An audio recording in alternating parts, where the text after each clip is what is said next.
Hi there, and welcome to Dice and Easy Games, the Bitesize? Bitesize battle rap.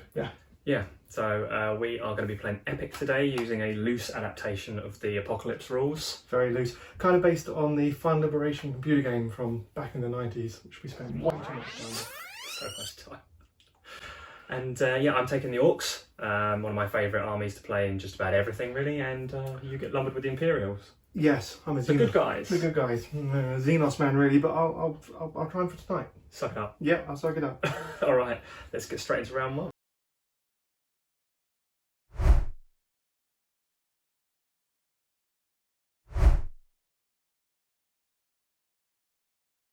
Quick overview of the setup. The Imperials formed a nice solid line, claiming several objectives on their field, and the Orks mobbed up in the middle, armour on the right, and the Speed Freaks elements moved on to the left, hoping to push up and grab the objectives, as we didn't know which one was going to be the significant objective until the start of turn 3, so everything was to play for. Okay, capturing our first key impressive moment of the game, Paul. What are you doing with these Terminators? I'm moving them their full movement range, which is a mighty 5 centimetres. Yeah, that whole centimetres instead of inches thing is going to be a tricky one, since the Rhinos are now miles ahead. Right, turn 1 recap. We're playing the Starfall mission, so these objective markers are where the piece of falling starship may randomly land from turn 3 onwards.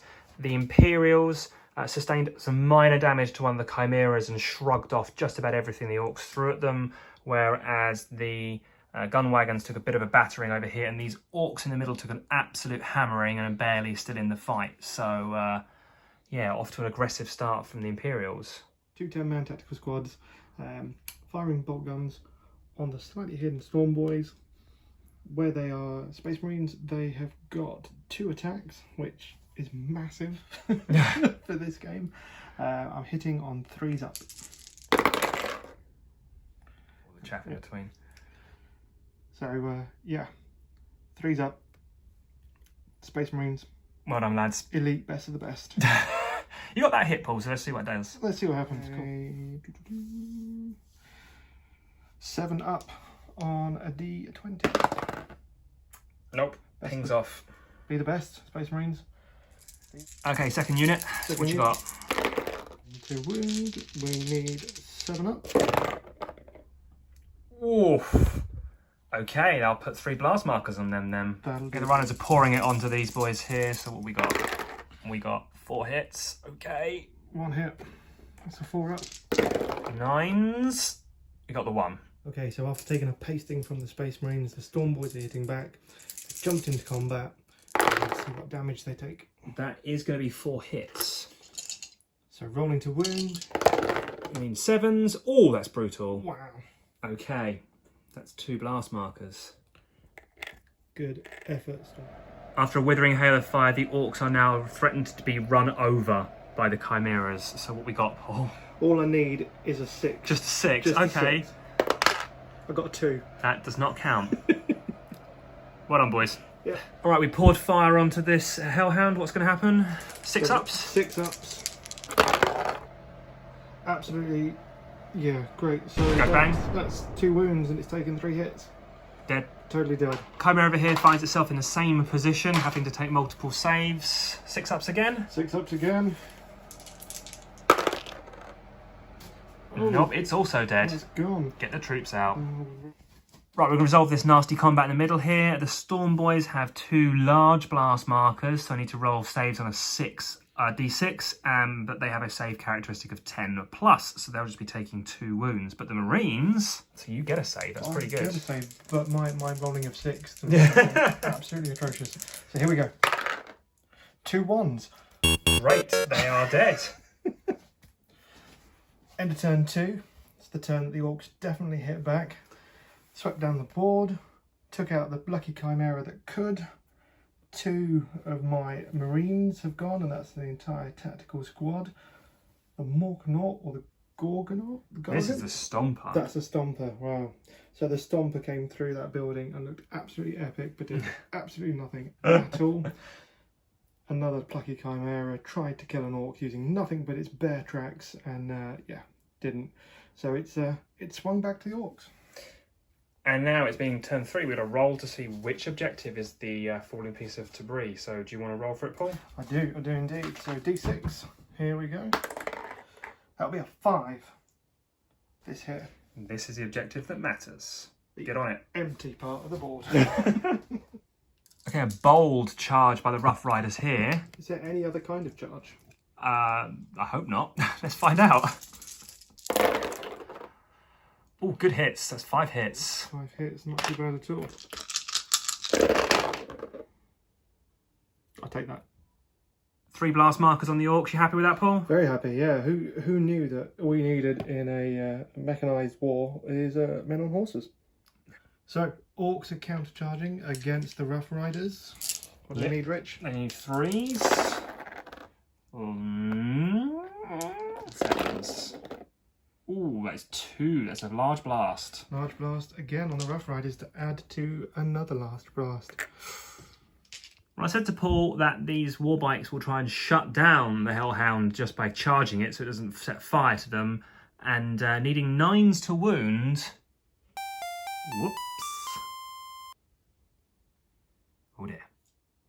Okay, Rich, what's going on? Well, the Stomper didn't like being blasted by the Dreadnought, so he's going to get some revenge. Unfortunately, his Death Cannon completely screwed it up, but let's see what the Super Gatler can do. This is the most dice we've rolled this game. Ooh, that's tasty. I'm going to need some 8s here to put damage on.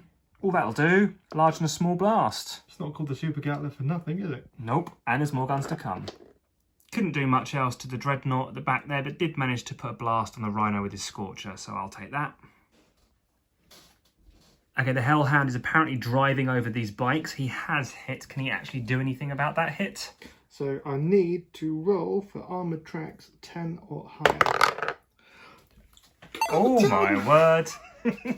He squished some bikes. So I shot everything. At this Gorkanaut, I managed to get 4 large blasts on there, which means Richard has to roll on D6s and get 6, and I need to pass at least one of these. That's on the floor, so it doesn't count. He's toast. Bye-bye. I'm quite chuffed with that. Okay, to round up that turn 3, the Orks have semi-secured this flank, taking out the Hellhounds that were there and halting the Space Marines in their tracks. Over here, however, there's a big dent in the Ork lines, courtesy of the Rough Riders.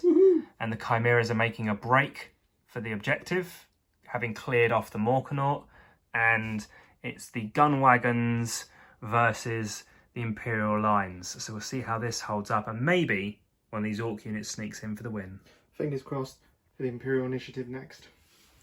Basilisk contributing 2 hits here on the already shredded gun wagons. Can they convert that into some actual damage? So I need a 5 or more. Oh, that's a large blast.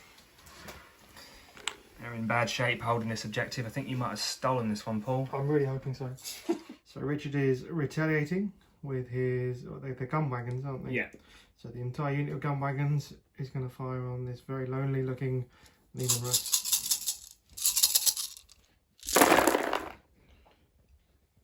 Well, that's a good hit roll. Really good, yeah. Alright, here we go. Needing some 6s.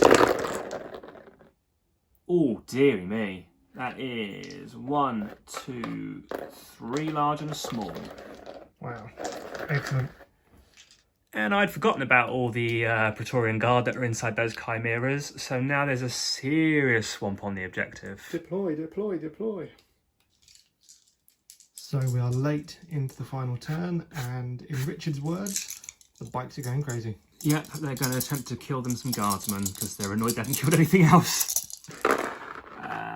That's going to be 4 hits, 7s to do the wounding.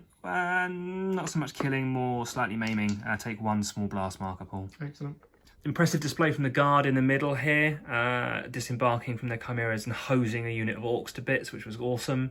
We've got 2 key things to look at here. The Lehman Russ needs to make a fistful of saves to hold the objective.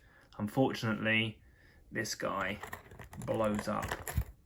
So it is down to whether this Russ is going to survive or not. Not feeling good, Rich. Not feeling good. For the Russ to survive and win, I've got to roll 6 or higher on all of these dices. I have 2 wounds. and 4 dice.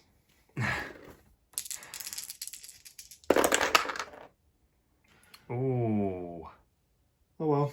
Oh well, never mind. He passed 2, failed 2, he goes bang. Now we have to get the tape measure out and decide who's won.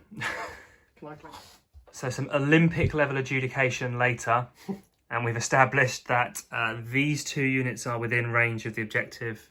This 1 gun wagon is in range of the objective. That means it's an overall victory for the Imperium of Man. There you have it. Our first dice and easy bat rep. Yep. What do you think? That's pretty awesome fun. I think that having wanted to play this epic apocalypse game for a while has really been rewarding, and yeah, I really like the mass battle feel of whole regiments or squads and things moving around in big patterns. I think that was really enjoyable. It felt epic, and you know, to coin the phrase, it really did feel epic. Yeah. It was on a knife edge throughout, and I love the idea and love the feel of just having so many models in a city. Yeah, it was pretty awesome. Unit of the match for you? Oh, it's got to be the Rough Riders. That charge. That charge. Who doesn't want to charge a tank with a group of horsemen? That's just 40k insanity. That's fair. Yourself? The Stomper. It's in a dice game where you use very few dice. Rolling a bucket of dice was great. Absolutely. I just put it in a really bad spot.